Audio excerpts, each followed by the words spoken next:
कंधाणे येथून एक महत्त्वाची बातमी समोर येत आहे.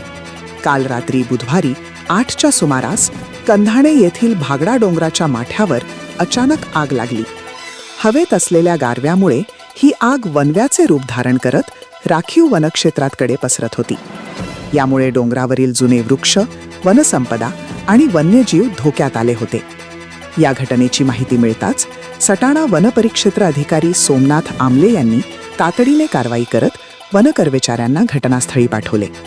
वनकर्मचारी घटनास्थळी दाखल होताच स्थानिक युवकांनीही मदतीसाठी डोंगरावर धाव घेतली आणि कर्मचारी वर्गाच्या खांद्याला खांदा लावत आगीवर नियंत्रण मिळवण्यासाठी प्रयत्न सुरू केले.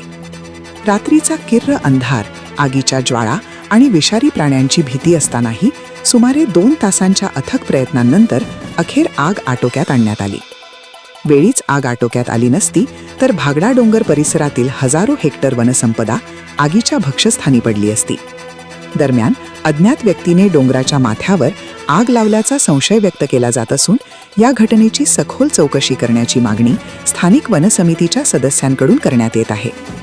या धाडसी कारवाईत वनपाल सुदाम पवार, वनरक्षक माणिक वाघ, वनमजूर रवी सोनवणे, केदा सोनवणे आणि शरद खैरनार यांनी मोलाची भूमिका बजावली.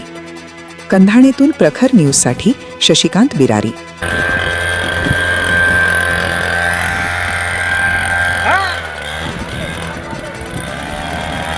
कड़ा देखा रे, कड़ा पार है। बांधे कब कब